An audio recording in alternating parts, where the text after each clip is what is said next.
Who knows? We'll never know. Well, I guess you just gotta find out on the 17th. That's right. The 19th, we had the last chance qualifiers pools. This means that if you did not make it into the closed qualifiers, have no fret. For the warmonger speaking English, first of all, how dare you? Second of all,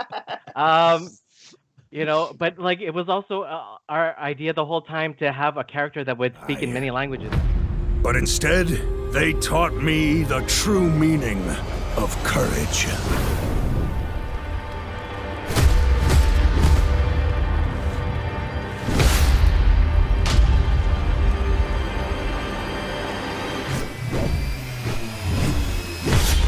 So, listen to me, warriors. Don't let some mad tyrants play God with your lives. Fight for the people who saw the good in you. Fight for those who will want to remember you.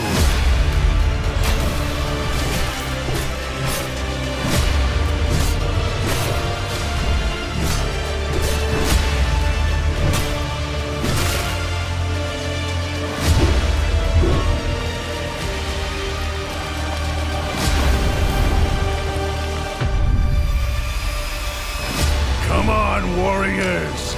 Show them how you fight. A lot of things. All right, so we're gonna get right into the basic chain, basically. So it's a 3-hit chain where you can do light or you can do heavy at any time in the chain. So super versatile. You can press buttons and they're gonna do something in your chain. Basically, if you land your first light and you do a second light in the same stance, you're going to get that second light guaranteed in any stance that you did. As long as it's the same stance twice, boom, get your combo, and then you get to your finisher. So you can see pop, pop, light, undodgeable, heavy chain, which is, as the name implies, 3 heavies, and your third heavy as uninterruptible stance. And it has, I wouldn't be surprised if it has like one of the best trajectories in the game. So you want to use this in group fights. You can do heavy, light, heavy, freeform chain, go nuts, press buttons. It's going to work. And you've even got the next video, which shows off that you can also zone attack into light and heavy. So the zone attack has a 360 trajectory that comes out super fast.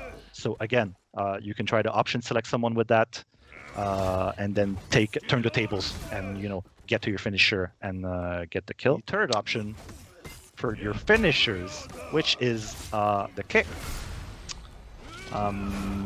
which leads into a guaranteed heavy. It's a specific follow-up that can execute. So the specials.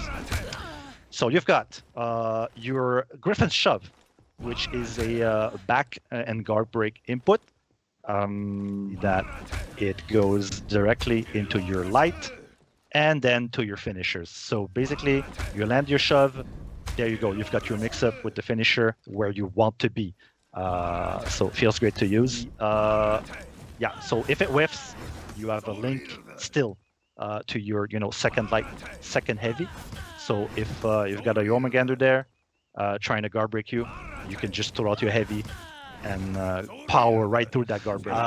So the Helm Cleaver, the Helm Official names, excellent. Helm Cleaver is super long range. You can delay it a lot. So you can go you dodge forward and you wait for like 600 ms and you can still press light. That your dodge forward light is a shortcut directly to your finisher. So, oh my god, I said it again. Sorry, Helm Cleaver. Hey. Mind Cleaver is on a heavy input. It has ridiculous range.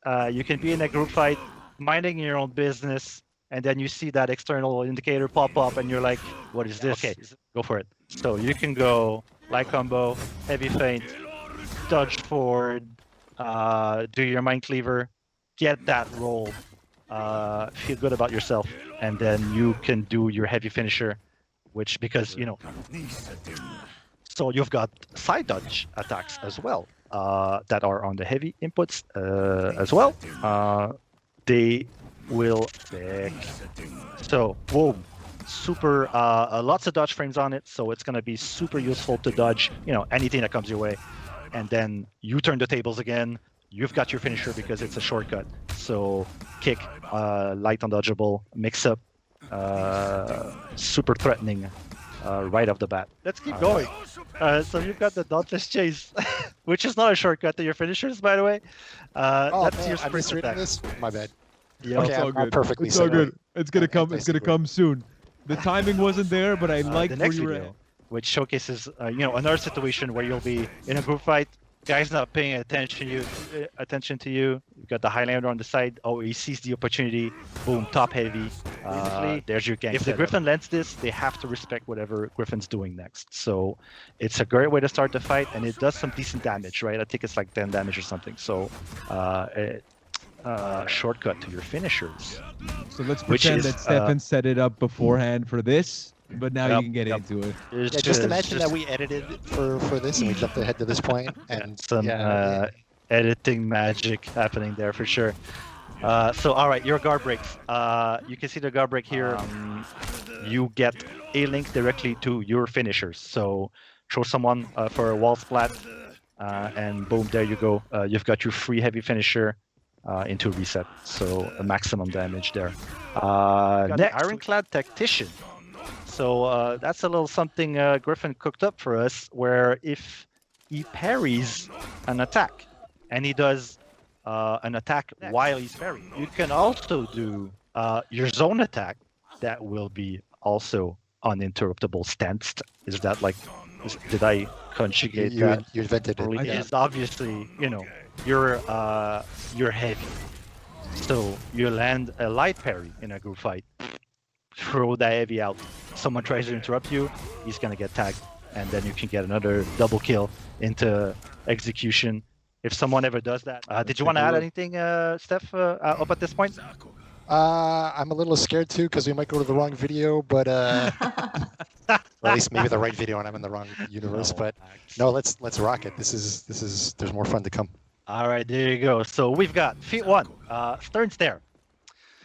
Griffin stares at you, and so you've got Draconite Mist. Oh yeah, kind of forgot to mention, but all of Griffin's feats are inspired by all 4 different factions. So you had Stern Stare that was inspired by the Samurai.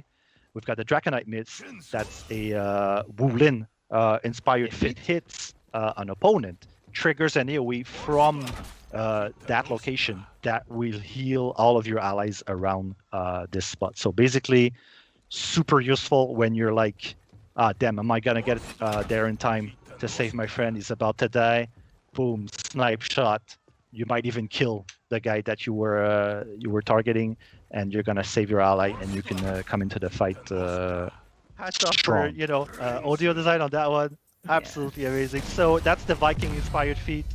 You're gonna have your explosion that comes first off this like grenade, which then sets off an AoE of healing for the rest of your teammates that are still alive after this to come heal.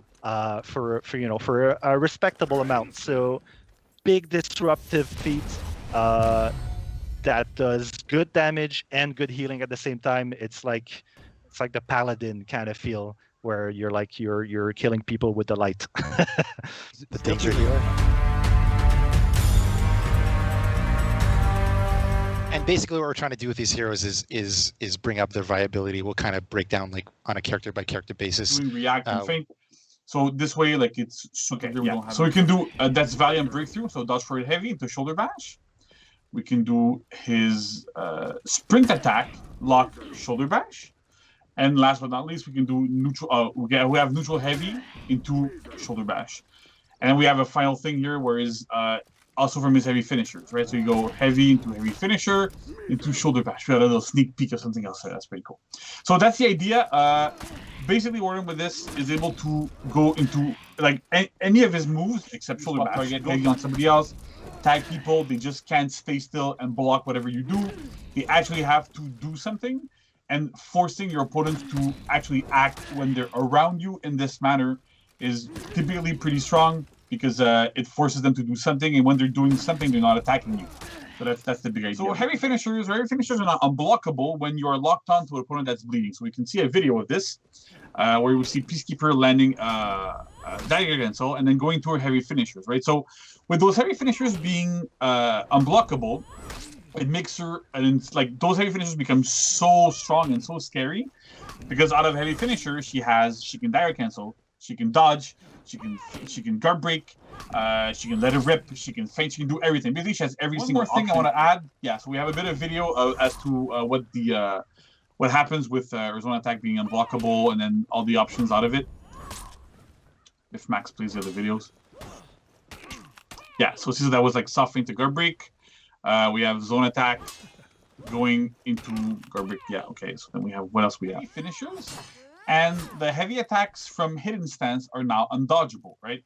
So this means that in a lot of the cases where you could go into kick, for example, you can go hidden stance to kick, or you can go like kicking your chains or whatever. The second hit of zone attack was kind of really underwhelming. There was no real reason to use it. Most of the time you would feint it like pretty much all the time.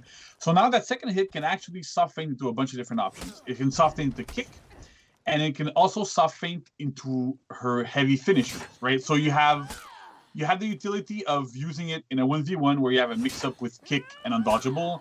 You can use it in group fights as just dodging into somebody else. You can do a lot of different... Sidewinder also now changed to heavy finishers. So similarly to Cobra Strike, you could roll away from every option she has. So now you can just go into heavy finisher and tag people. It also creates an actual good mix-up with her kick, because she can go Sidewinder into kick. So with this way, you can go Sidewinder. He suffers from it a little bit, but it's not the end of the world. He's still able to go into his offense. Next up, we have Demon's Embrace. So Demon's Embrace, we also have a video for this. We completely removed the armor from it. So you can see here, like the Warlord hits him super late into it. Part of the reason for that is that it's, if I remember correctly from the data, so Dodge Forward Heavy basically uses what we had as a sprint attack animation. It's not armored like Sprint is. It's literally just a Dodge Forward Heavy. It catches rolls really, really well. Typically, from what we've seen, you can use it on reaction to somebody rolling in. So you can go into, whenever somebody like attacks you, you can do side dodge head, but it gives them an actual option against to deal against bashes, especially the fast acting bashes. Like if you look at Blackfriar or Conqueror or Lawbringer, for example, they won't be able to dodge out of it if you predict it. So it makes them a little bit easier to punish bashes. Factions coming together. We have the ornaments that are going to basically be shaped almost as if they're gears that are going to be placed on your characters. So that's also very interesting. We have the signature, which is going to be of the basically a blacksmith, so you get to see your character doing the blacksmith actions that you've seen all year. We have an execution that's going to be basically you throwing a bomb towards your enemy, or a bomb. I would say more like just a device that's been created in a very unique fashion to be in theme with our season. And then we have as well the effect, which is something very, very different that we haven't done before, which is going to be Griffin. You're basically going to be wearing Griffin. So you have the head of an eagle that shows up during your idle stance. And then during emotes and your executions, you're actually going to have wings that are going to spread out, which, you know, everybody loves wings. So everything's going to be nestled in together. So this is actually the first time that we managed to get wings and a head, aside from a glacier one that we've done a while back that, you know, it's an older one. This is a much cooler version. But what's fun about this also is that we've done two versions of this effect. So you have the Chimera version and you have the Horkos version. Chimera being a lighter metal with red embers and glowing parts. And then you have a different metal for the Horkos, which is a darker metal with blue sparks and so on. So you get to choose what faction you want as well. Well, faction between Horkos and Chimera. You get to choose which